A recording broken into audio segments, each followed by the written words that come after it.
Kabanata 71. Ha. Sa pagkakataong ito ay turn na nila Lao Jiu, San Garrison at iba pa ang ninisyan. Dahil dito, hindi maipaliwanag si Du Yuzheng at ang iba pa. Ang kanyang pagkakakilanlan ay isang bagay na dapat mong tingnan lahat. Matapos sabihin ito ni Lao Jiu, walang awa siyang kinutya ng lahat. Imposibleng paniwalaan ng lahat kung gaano kakapangyarihan ang isang taong kalalabas lang sa bilangguan ay maaring magpahanga sa kanya ng mga tao. Ang mas maingat na Garrison Nanway ay ngumunguya ng lumang siyam na salita ng maingat. Tila may kaunting pagkakakilanlan at lakas si Levi ngayon. Malamang may nakilalang maharlika sa kulungan. Pero ano, gaano man ito kalakas, hindi ito kapantay ni Du Yuzheng. Huwag harapin ang napakaraming unyon. Kahit anong mangyari, dead end lang si Levi. Kinaweyan ni Levi ang kanyang kamay, si Old Jiu at San Garrison ay masunurang tumahimik at tumabi. Maingat na tiningnan ni Levi si Du Yuzheng at ang iba pa, at nakangiting sinabi, Du Yuzheng. Mapangahas. Ang pangalan ba ng hari ay ang lungsod na maaari mong sabihin, isang maliit na hayop, ng direkta. Agad na galit na sabi ni Charlie. Oo, kayong mga basurang langgam ay hindi kwalipikadong makipag-usap kay King the City. Galit ding tinitigan ni Ramon si Levi. Kinagat ni Levi ang kanyang mga labi at ngumiti, Charlie, okay ang koneksyon at lakas ng pamilya Garrison. Ito ay mas mahusay kaysa sa inaasahan ko. Ang kakayahan ng Garrison family na gumawa ng ganoong malaking labanan ay sapat na upang patunayan na ang Garrison family ay isang higanti ng Case York. Hahaha, alam mo bang mas malakas tayo? Lumuhad ka na, baka mabigyan ka namin ng aso. Ngumisi sina Van at Colin. Tumingin si Levi sa isang grupo ng mga clown na may panunuya at sinabing, Garrison family, binigyan kita ng isang buwang deadline. Wala ka bang tiwala na isipin kung nasaan ako? Nang marinig iyon, natigil muna ang pamilya Garrison. Pagkatapos ay agad na sinabi ni Van, hindi ba tulad ng Lao Jiu ang iyong kumpiyansa? Sa palagay mo ba ay isang vegetarian ang pamilyang Garrison? Nalaman na nating lahat, ikaw at si Lao Jiu ay nasa iisang kulungan at nakilala mo siya. Nang marinig iyon, napangiti si Levi, hahaha. Mukhang hindi pa nagigising si Garrison Yaoyang. Kung magising siya, masasabi niya sa iyo ang lahat. Nang marinig si Garrison Yaoyang, nabaliw si Edmund at agad na nagalit, Levi ngayon hindi kita pakakawalan. Gagawin kong gulay ang anak ko. Papatayin talaga kita ngayon. Hindi pinansin ni Levi ang parang asong tahol ni Edmund. Tumingin siya kay Garrison Nanway at ngumiti at sinabing, sa pinakamagaling kong ikatlong tiyuhin, hindi mo ba naisip kung bakit ganito ang lahat? Sa sandaling ito, nagbago ang mukha ni Garrison Nanway. This month, naramdaman niyang abnormal si Levi. Pero hindi niya lang masabi. Lahat ay makatwiran ngunit tila hindi makatwiran. Ngayong sinabi ito ni Levi, nakaramdam ng abnormal si Garrison Nanway. Si Levi ay isang matalinong tao, hindi mo ba alam na sa lakas ng matandang siyam ay hindi mo matitinag ang pamilyang Garrison? Ngayong alam mo na, bakit ang lakas ng loob mong mang-provoke? Kahit na ang lahat ng malalaking tao sa daan ng lungsod ay napapalibutan na ngayon, bakit hindi kumukurap si Levi? Ibig sabihin, sapat na ang tiwala niya para harapin ito. Napasulyap siya kay Levi at napatingin sa 5 tao sa likod niya, si Wesley. Nadama niya na ang 5 taong ito ay napakakaiba, na may aura ng hindi nasusuklian na kapangyarihan. Ang lamig ng mga mata nila, parang wala lang ang 2,000 tao sa harapan nila. Parang pamilyar ang taong iyon. Medyo pamilyar ang Wesley sa harapan, ngunit hindi niya alam kung saan niya ito nakita. Ang 5 talentong ito ba ay trump card ni Levi? Kabanata 72. Hindi na masyadong nag-isip si Ramon, na nakatitig kay Levi ng may pang-iinis, ikaw na suwail anak, hindi ka ba binabati ng mga magulang mo kapag nakita ka nila? Ang inampun ni Levi na si Boyd Wonruo ay naiinis na tumingin kay Levi, alam kong isa kang puting lobo. Hindi na sana kita sinundo sa kalye at hinayaan kang mapatay ng mabangis na aso. Ikaw ay isang ligaw na lahi na hindi alam kung ano ang isang hayop na ipinanganak. Hindi dapat mabuhay sa mundong ito. Tawag. Sa pagharap sa mga panlalait ng kanyang adoptive father at adoptive mother, huminga ng malalim si Levi. Kung hindi dahil sa pagmamahal sa pag-ampun sa kanya, ang iilang salita lamang na ito ay tiyak na magpapabagsak sa 2 taong ito. Nanlamig siya. Ginawa ito ng adoptive father at adoptive mother sa kanya. Nasusuklam. Ito ang higit na nagpapahirap sa kanya. parang kutsilyo si Raymond, to be honest. Hindi ka namin tinuring na anak. Isa ka lang tol na ginagamit namin. Ang umampon na ina na si Boyd Wonroo ay nagsabi, oo. Isa lang ang layunin ng pag-ampon sa iyo sa simula. Bigyan kami ng lugar sa kwartong ito, at makakakuha kami ng dagdag na bahagi ng pera ng pamilyang Garrison. Ayan yun. Kung hindi, sa tingin mo susuportahan ka namin tulad nitong Wild. Ang pamilyang Garrison ay sabay-sabay na nagsabi, oo, ang aming pamilyang Garrison ay may dugong Maharlika. Paano mo ito karapat-dapat? Isa ka lang mabangis na aso. Dumadaloy ang maduming dugo sa katawan mo. Ni hindi mo deserve ang apelyidong Garrison. Hindi pa rin makita ni Colleen ang realidad, tinitigan niya si Levi ng masama. Levi, gusto mo pa bang ibagsak ang pamilyang Garrison? Huwag maging tanga. Umasa ka na lang sa boss 9 mo. Langgam lang siya. Ngumiti muli si Levi, binigyan kita ng 1 buwan para mag-isip, bakit hanggang ngayon ay isang grupo ka pa rin ng mga hanggal na baboy? Sa tingin mo ba ay ang aking patron ay ang lumang Sham? Maglalakas loob ba siyang bigyan siya ng 10 lakas ng loob? Biglang nagtaas ng pitch si Levi. Ginoo, Garrison hindi tayo manggahas. Ang matandang Sham at ang iba pa ay lumuhad sa lupa sa takot, na may bakas ng takot sa kanilang mga mukha. Hanggang sa sandaling ito na pagtanto ng lahat na si Lao Jiu ay natatakot kay Levi. May iba pa siyang card. Unti-unting naisip ni Garrison Nanway ang isang kakilakilabot na bagay. Tumingin muli si Levi kay Guo Lingfei at nakangiting sinabi, kapag pumunta ka sa kanyang puntod, hindi mo ba sinasadyang magsisi? Hindi mo ba naiisip na nakatingin si Eric sa iyo sa langit? Sa totoo lang, medyo walang laman si Guo Lingfei. Ngunit itinaas ni Guo Lingfei ang kanyang ulo, buong pagmamalaki na parang paboril, patay na siya. Kung hindi siya patay, maaari ba akong magkaroon ng buhay ngayon? Dapat siyang maging maswerte na bilang isang extra, tretuhin siya bilang isang diyosa. Mapalad na magkaroon ng ganoong halaga. Ngumisi si Levi, kaya wala kang pusong magsisi. Siyempre, tiningnan muli ni Levi ang lahat sa pamilyang Garrison, hindi mo ibig sabihin na magsisi. Ba, ikaw ay isang ligaw na species at isang patay na ligaw na species, ano ang aming ipagtatapat? Ang pamilyang Garrison ay mas makapangyarihan, na direktang tinatawag ang mga ligaw na species. Pati si Byron at ang kanyang asawa ay umiiyak. Ang kanilang anak na lalaki ay namatay sa trahedya, ngunit siya ay pinagalitan bilang isang ligaw na species. Sino ang makakayanan ng ganitong uri ng hinaing? Nagalit na si Charlie, at galit niyang sinabi, hari ng lungsod. Maaari mo bang gawin ito? Hindi ko na matiis. Tumanggo si Du Yuzheng, bueno, iyon ang ibig kong sabihin. Ayokong makita silang nakatayo. Nagutos si Du Yuzheng, at lahat ay sumugod.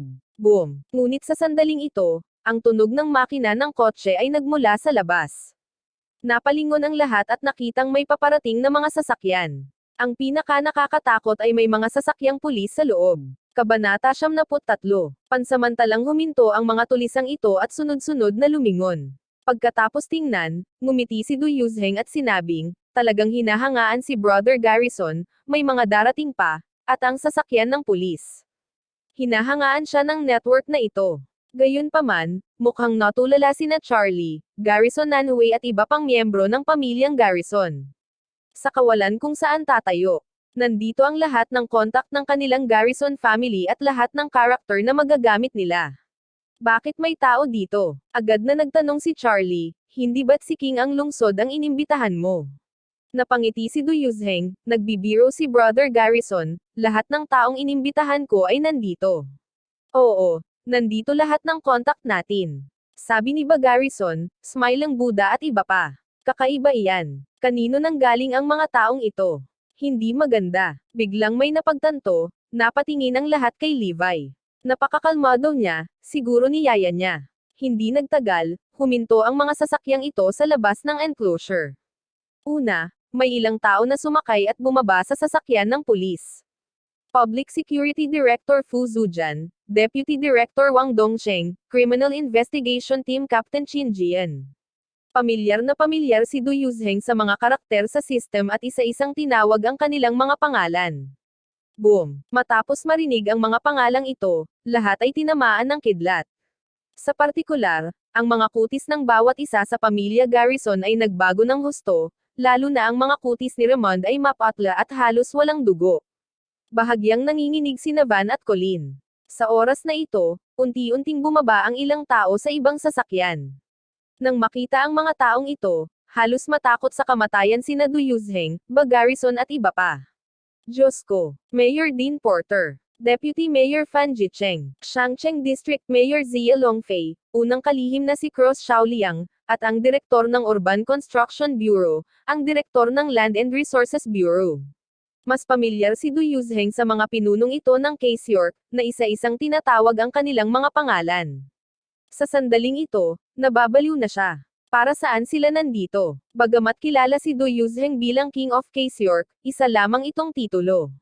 Napakaraming tao na kayang sugpuin siya sa Case York. Halimbawa, itong mga taong nasa harap niya ang pinakakinatatakutan niya. Maraming tao ang kailangan lang magsabi ng isang salita, at siya ay patay na. Hindi lamang si Du Yu ang natakot, ngunit si Old Lord Jiang, ang nakangiting Buddha, ay natakot din. Ang mga taong ito ay ang kanilang likas na mga kaaway. Bagamat iba ang ugali ng pamilyang Garrison sa kanila, natatakot pa rin sila kapag nakikita nilang dumarating ang malalaking lalaki na ito. Ang mas nakakatakot ay hindi nila alam ang layunin ng malalaking lalaki na ito. Napakatalino ni Garrison Nanhui. Natagpuan niya na si Nadine at Fu Zujan ay nakasuot ng itim na suit na may puting bulaklak sa kanilang mga dibdib. Obviously, nandito ito para sambahin si Eric. Boom! Sa sandaling ito, sesabog na ang kanyang ulo. Muli niyang pinagmasdan si Levi, ano ang pagkakakilanlan niya. Pati itong malalaking lalaki ay dumarating para sambahin si Eric. Naglakad si Dean at ang iba pa palabas ng paligid, si Fu Zujan ay sumimangot at umungal, umalis ka. Natigilan ang lahat sa tunog na ito, at palihim na sumuko. Pinagpapawisan sila at takot na nanunood nang dumaan si Fu Zujan at ang iba pa. Sa kabilang bahagi ng kalsada, sina Du Yuzheng, Charlie at iba pa ay naghihintay ng balisang. Nang makitang lumabas si Mayor Dean at iba pa ay agad nila itong binati. Malamig lang na sinabi ni Fu Zujan, umalis ka. Huwag kang hamarang sa daan. Biglang natakot si Du Yuzheng at ang iba pa, at tumabi, hindi nang ahas na kumilos. Kumuha ng panyo at pinunasan ang malamig na pawis sa kanyang noo. Sa sobrang takot ni Charlie ay tumaas ang kanyang blood pressure at muntik na siyang mawalan ng malay. Mapapanood lang ng lahat si Dean at ang iba papatungo sa sementeryo. Kabanata 74. Bago pumunta sa sementeryo, tumango muna ang lahat kay Levi at nagbigay galang kay Eric. Pagkatapos ay lumakad sila sa Byron at sa kanyang asawa at sinabing may kalungkutan. Nagtatrabaho noon si Byron sa loob ng system, kaya natural na alam niya kung sino ito. Napaiyak siya sa tuwa at inangat ang ulo at tumawa, Eric. Nakita mo ba? Dumating ang mayor para sambahin ka. Oo, mapait na sigaw ng dalawang matanda. 12 ng malalaking lalaki mula sa Case York ang isa-isang nagbigay-pugay kay Eric. Nang makita ang eksenang ito, nalungkot si Du Yuzheng at ang iba pa. Isa-isang tila nahuhulog sa One Ian Ice Cave. Unti-unti nilang naunawaan kung bakit ibinigay ni Lao Jiu at San Garrison ang kanilang buhay kay Levi. Naunawaan din ni Du Yuzheng kung bakit pinaalalahanan siya ni Cross Tianlin na huwag pumunta kapag hindi siya maabisuhan ni Cross Tianlin sa umaga. Matagal na pala itong alam ni Cross Tianlin. Hindi ka maaaring tumawid sa maputik na tubig na ito. Nakita ni Guo Lingfei, Li Pangfei, at Cross Lan ang pinakamataas na antas ng Case York na sumasamba kay Eric ng paisa-isa. May halo-halong damdamin ang kanilang mga puso, hindi masabi ang panlasa. Hindi mo alam kung ano ang susunod na naghihintay sa kanila. Ako, ang dalawang paa ni Charlie ay patuloy na nanginginig, at mahirap magsalita. Walang paghihiganti si Edmund sa kanyang puso. Magulo ang ulo ni Garrison Nanhui. Ito. Nagulat si Raymond at hindi alam ang sasabihin. Si Boyd Wonruo ay tumingin sa wild species na may hindi kapani-paniwalang mga mata. Napatulala si Van, Colleen at iba pa. Anong status na si Levi ngayon? Bakit sila mayor at vice-mayor pa dito? Hindi ba ito isang bagay na maaaring gawin hindi lamang sa isang network ng mga tao? Hindi mabilang na mga katanungan ang pumupuno sa kanilang mga ulo. Ginoo, ang kalungkutan ni Graham. Pagkatapos ng grupong ito ng mga Panginoon ng Case York na matapos ang kanilang pagsamba, hindi na sila nagtagal, ngunit umalis. Hindi sila tumingin kay Du Yuzheng. Nakakalito sila nito. Ano ang operasyong ito? Biglang ngumiti si Raymond, I see. Dumating si Mayor Porter at ang iba pa para sumamba dahil sa mukha ni Byron at ng kanyang asawa. Sila rin ay mga matandang pinuno sa sistema. Tama, normal lang na sumamba kapag si Levi ay gumawa ng ganoong kalaking ingay. Agad na sabi ni Charlie. Naisip din ito ni Van, kung si Mayor Porter at ang iba pa ay mga patron ni Levi, bakit hindi nila tayo makitungo? Kakaalis lang nila. Oo, ito ay dapat na isang bagay. Sigurado si Du Yuzheng. Kaya hanggat hindi natin sinasaktan ang puntod ni na Byron at Eric, gagawin ng iba ang gusto natin. Ang uhaw sa dugo na layunin ng pagpatay ay sumilay sa mga mata ni Edmund.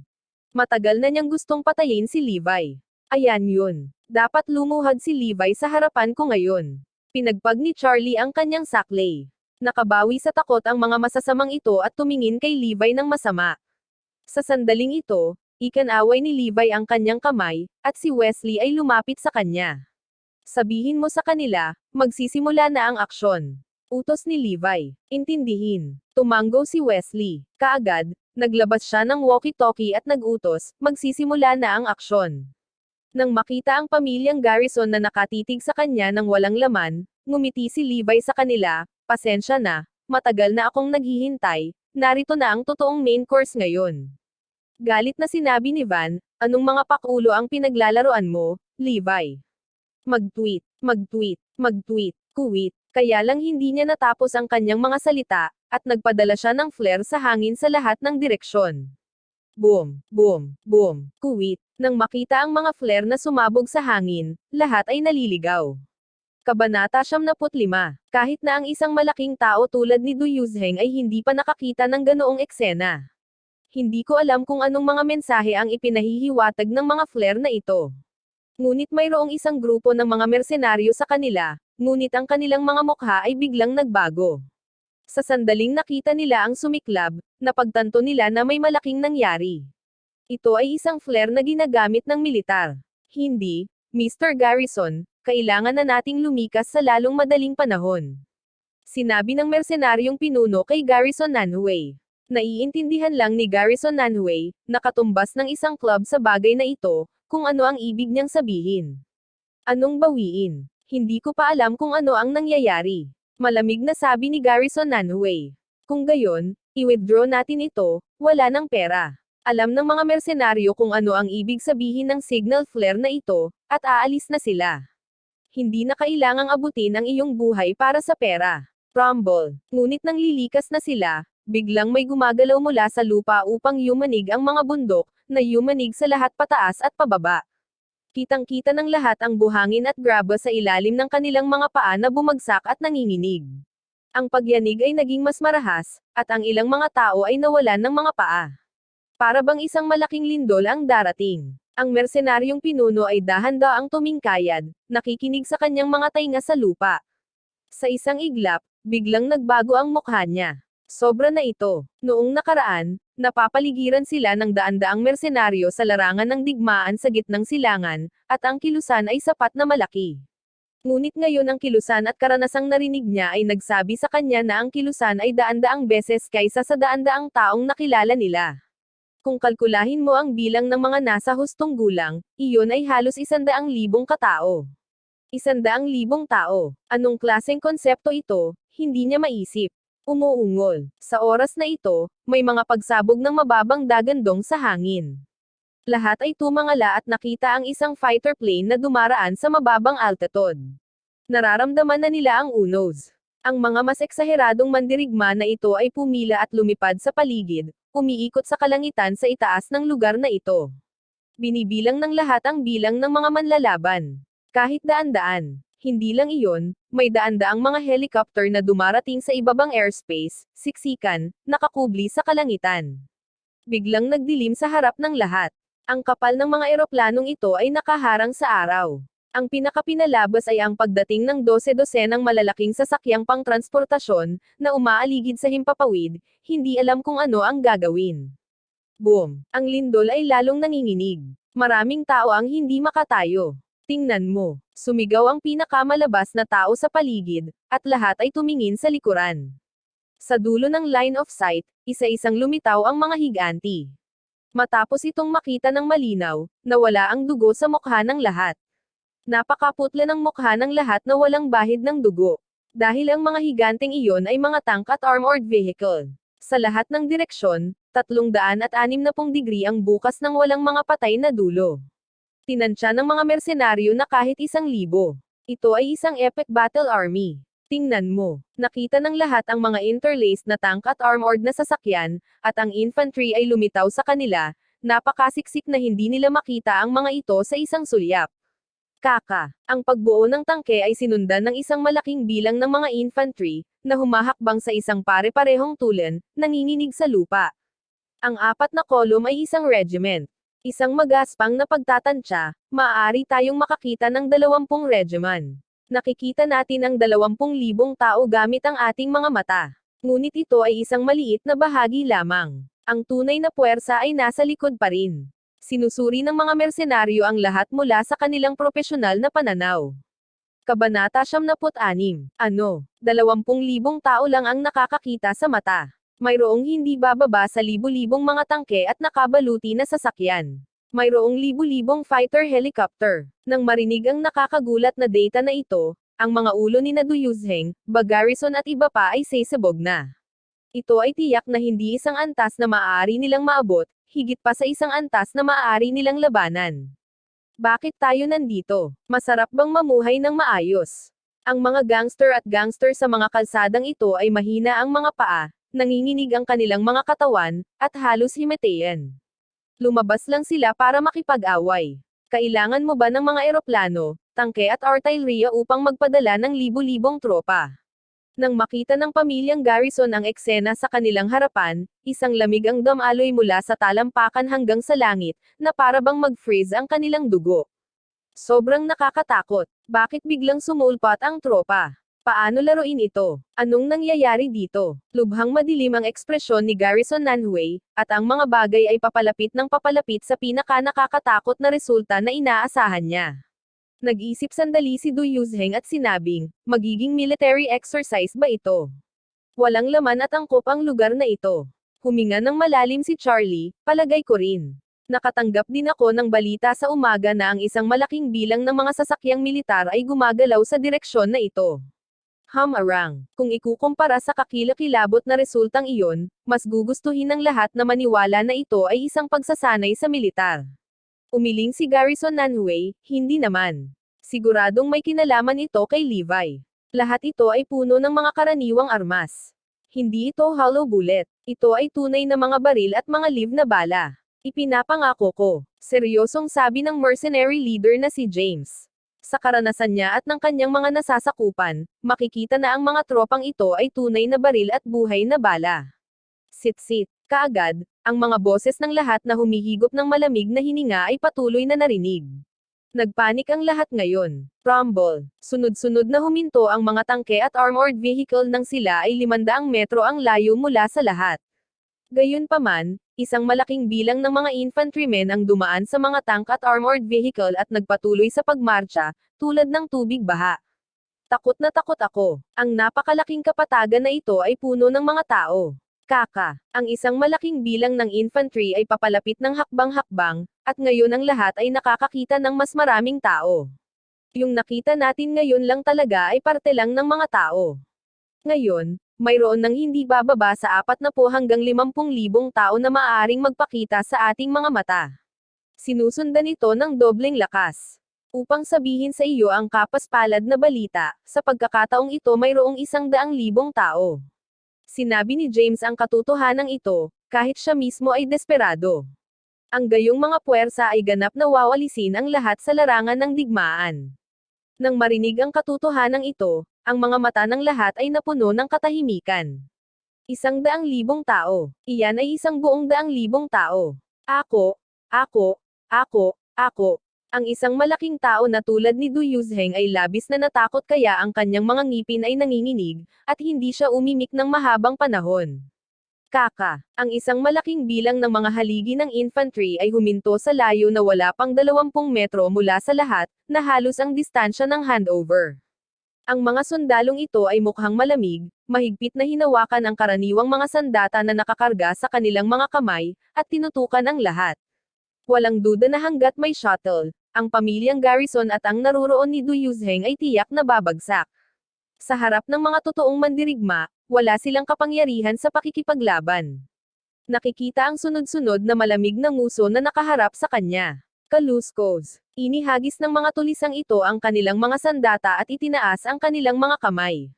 Kabanata 77. Paano nila gustong lumabas para sa isang labanan, umaakit ng 100,000 tropa. Isa lang ang pinagsisisihan ng lahat, bakit hindi ka nag-aral ng mabuti noong una, kaya gusto mong umalis sa lipunan. Nang makita ang pagdiin ng hukbo, ang ilang malalaking tauhan ni Du Yuzheng ay natakot din. Ang dalawang Garrison Mingzu sa kanyang kamay ay hindi alam kung saan sila ibinagsak. Ang ibang tao, tulad ng nakangiting Buddha Eighth Lord, ay may mataas na presyon ng dugo, kung hindi dahil sa isang tao na tumulong sa kanila, matagal na silang bumagsak sa lupa. Ang tinaguriang Lord 13 Taibao ay labis na natakot kaya hindi man lang siya naglakas loob na itaas ang kanyang ulo. Sa sobrang takot ni Charlie ay samuka siya ng dugo. Hanggat ang hukbo ay humakbang pasulong, ang baril ay nasa ulo ng lahat. Masyadong nakakatakot. Ang mga mersenaryong iyon ay napupuot kay Garrison Nanway. Kung alam mo ito, huwag magbigay ng 10 bilyon. Gugugulin ko ang buhay ko. Sa sandaling ito, 12 ng mga sasakyang pangtransportasyon sa kalangitan ang biglang gumalaw, at ang mga pintuan sa likod ng mga ito ay tumawag. Swish swish. Isa-isang dumaong ang mga paratrooper. Daan-daang mga helicopter ang gumalaw kaagad, na umaaligid kay Charlie at sa iba pa. Malinaw na nakita ng lahat na ang isang sikat na sniper ay nakatago sa helicopter, at ang sniper rifle ay nakatutok sa bawat isa sa kanila.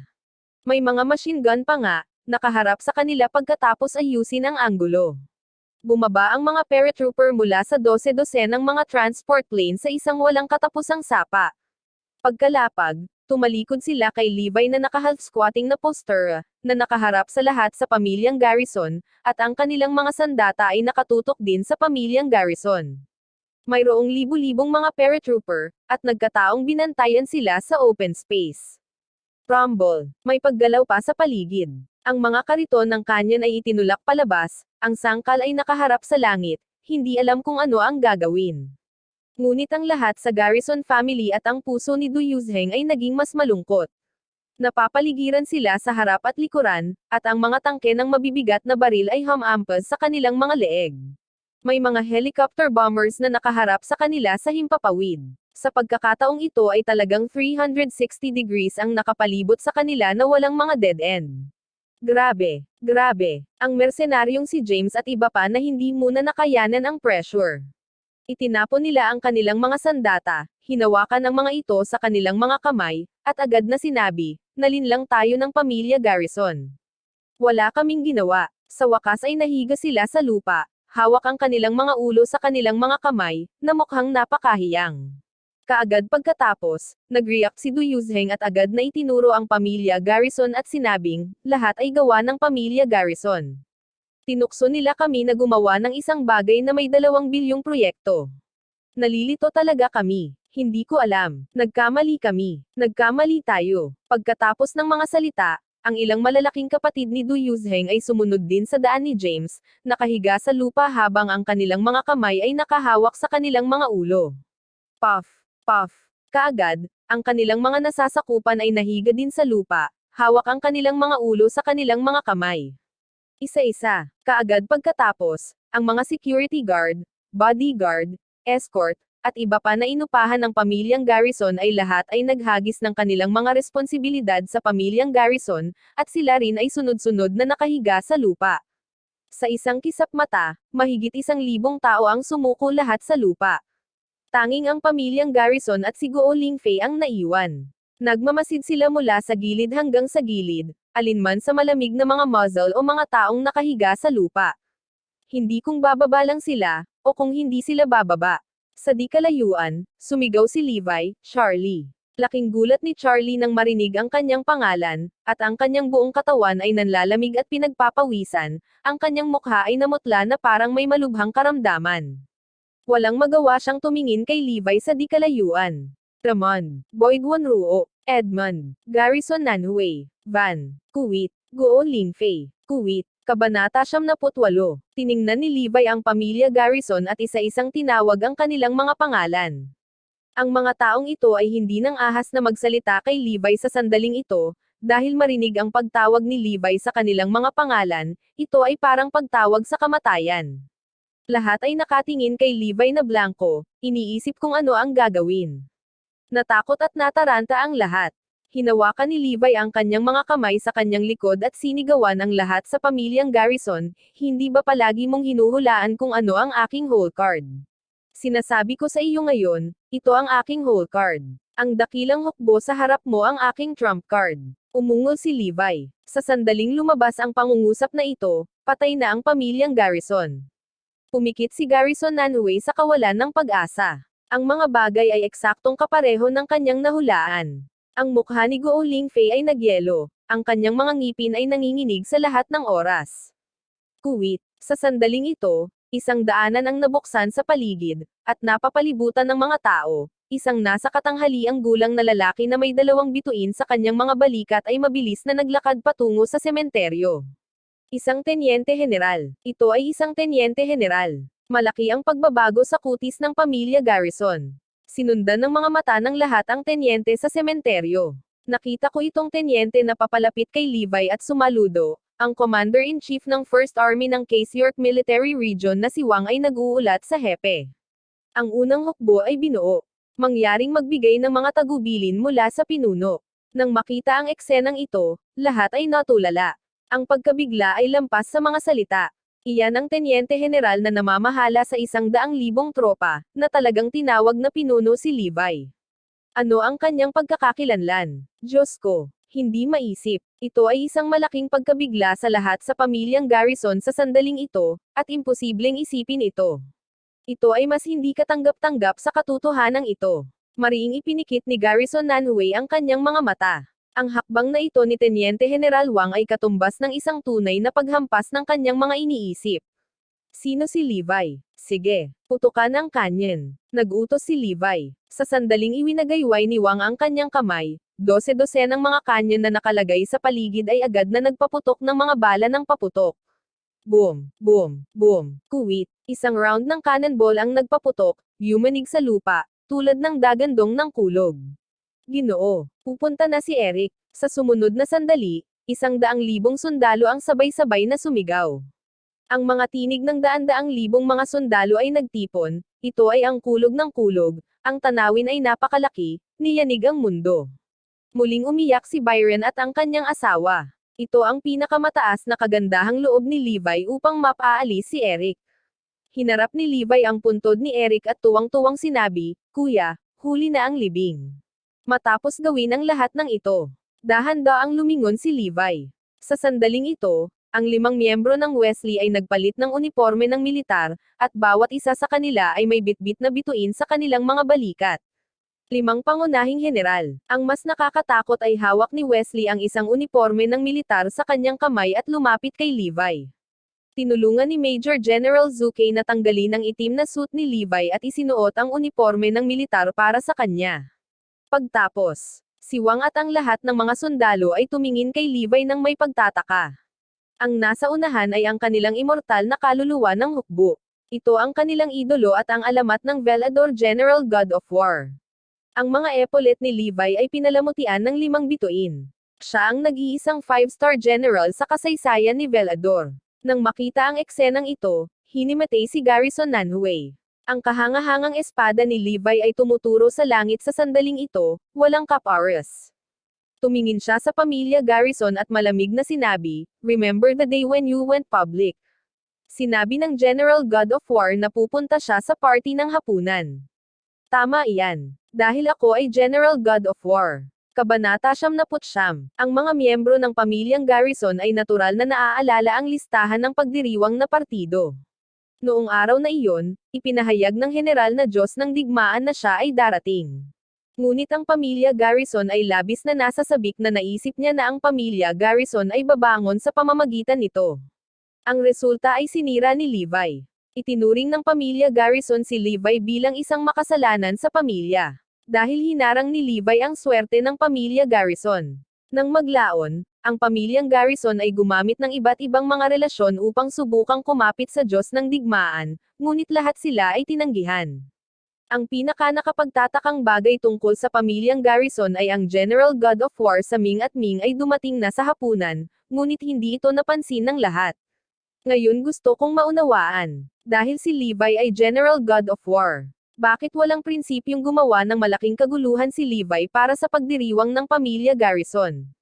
Bakit binigyan ni Levi ng isang buwang paghingi ng tawad ang pamilya Garrison?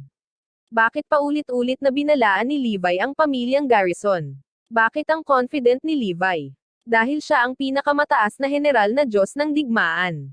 Halimbawa, sinabi ni Katie na si General God of War ang Commander-in-Chief ng 9th War Regiment ni Velador, at nilipol niya ang buong pamilya. It's just that it's too late. Gamit ang mga kutsilyo sa leeg, lahat ay nag-react. Dahan-dahan at tame time na isinuot ni Levi ang kanyang cap ng militar, at matapos itong panasan ng bahagya, tiningnan niya ang hukbo na 100,000. Nang makita ito, sumigaw si Wang, Diyos ng digmaan. Diyos ng digmaan. Diyos ng digmaan. Diyos ng digmaan. Kuwit, 100,000 sundalo ang sabay-sabay na sumigaw ng kapana-panabik na titulong iyon. Tiningnan nila ang tanging pag-iral sa kasaysayan ni Velador na kayang bilhin ang titulong ito. Ang tunog ay marilag, kataas-taasan, at nanginginig ang kalangitan. Nang makita at marinig ang ganoong eksena, nabighani sandali ang pamilya Garrison. Ang taong ito ay ang Diyos ng digmaan ni Velador. Sa pakikinig lamang sa momentum na ito, naiintindihan ng lahat na kung naroon siya, paprotektahan niya ang lupain ng Velador sa libu-libong taon. Siya ang nag-iisang Army Soul God sa isipan ng Velador Million Army. Ngunit ang panghihinayang ng mga miyembro ng pamilyang Garrison ay malapit ng masira. Dahil ang taong ito ay dating kabilang sa pamilyang Garrison. Ipaglaban ang pamilya Garrison. Kaya lang ginawa ng pamilya Garrison ang malupit na mga bagay na iyon at pinalayas siya ng bahay. Ang mga mata ni Levi ay dahan-daang bumaling sa lahat sa Garrison family, at mahinang sinabi, hindi ko inaasahan. Ang mga ligaw na species na dapat patayin ng mga ligaw na aso sa iyong mga mata. Sa ngayon ay nasa ligaw, at mayroong higit sa 10,000 katao sa ilalim ng isang tao. Nang marinig ito, ang pamilyang Garrison ay sama-samang nabigla. Tumingin siya kay Charlie, ako dapat ang iyong apo, ngunit ngayon ako ang Commander-in-Chief ng 9th War Regiment, na may 1,000,000 sundalo. Tumingin siya sa kanyang ama at inampon, ako dapat ang iyong anak, ngunit ngayon ay nasa korte si Megatron, at ako ang magiging hari at general. Tumingin siya kay Van Colin, ako dapat ang iyong kapatid, ngunit ngayon ay mayroon na akong kapangyarihan at kayamanan, at ako ang hari. Tumingin siya kay Guo Lingfei at sinabi, ako, na dapat mong maging asawa at kapatid, ay mapang-api ngayon sa mundong ito. Ako lang ang walang hari. Kuwit, ang boses ni Levi ay parang kutsilyo, na nakaukit sa puso ng lahat. Sa sandaling ito, ang lahat ay walang sakit at manhid. Ganap na manhid. Hindi man lang maramdaman ng maraming tao ang pagdurugo mula sa isang pako na tumusok sa palad ng kamay.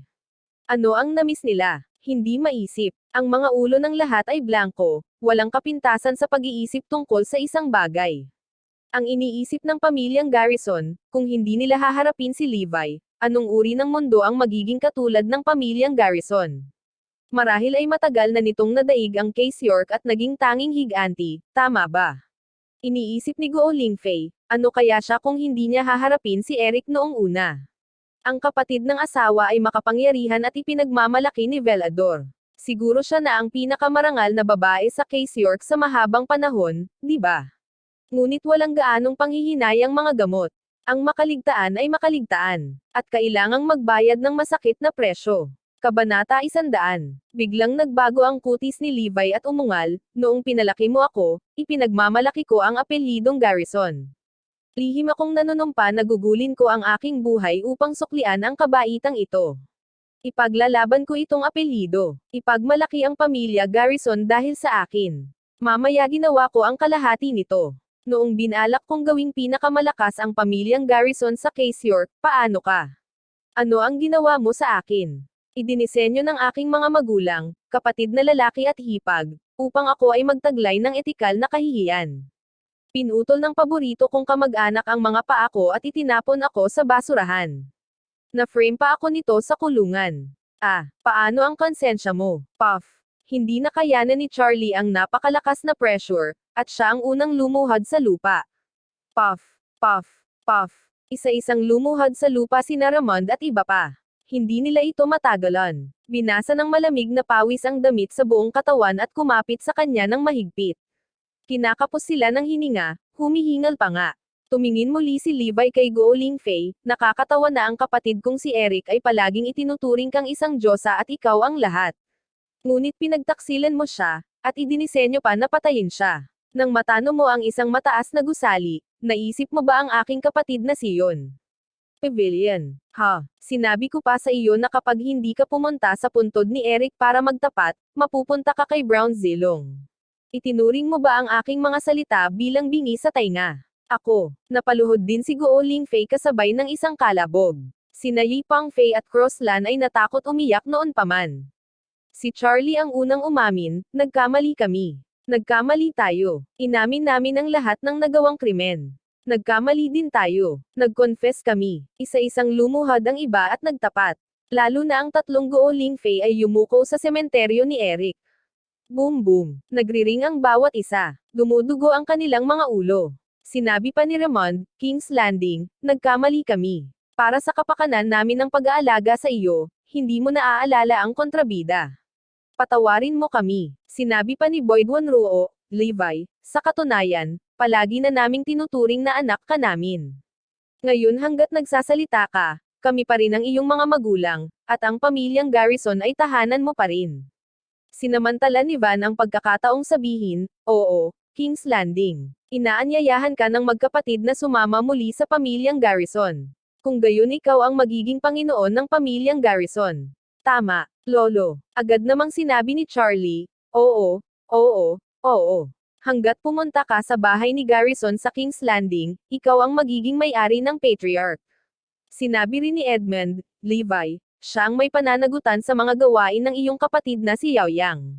Dapat noon pa lang ay pinatay mo na siya. Kuwit, nang makita ang pangit na mukha ng mga miyembro ng pamilyang Garrison ngayon, ngumisi si Levi, kung hindi dahil sa akin ngayon, luluhod ka ba rito at aamin? Hahayaan mo ba akong bumalik sa pamilya Garrison? Ako ba ang magiging pinuno ng bahay? Hindi. Paulit-ulit na nanunuya si Levi, ang mga benepisyo lang ang iniintindi mo, dahil wala kang halaga kahit isang sentimo ang emosyon mo. Mula nang ako ay nasa kulungan 6 na taon na ang nakalilipas, ang aking mga hinaing sa pamilya Garrison ay ganap ding nasira. Napakasimple ng purpose ko ngayon. May paghihiganti at hinaing ako. Ang malamig at walang awa na mga mata ni Levi ay dumaan sa lahat ng naruroon. May sama ng loob at paghihiganti. May mga hinaing at reklamo. Kuwit, 100,000 sundalo ang sabay-sabay na sumigaw, nanginginig ang kanilang mga boses. Puff! Nagbuga ng dugo si Charlie. Nang makita ang determinadong saloobin ni Levi, alam niyang magwawakas na ang pamilyang Garrison.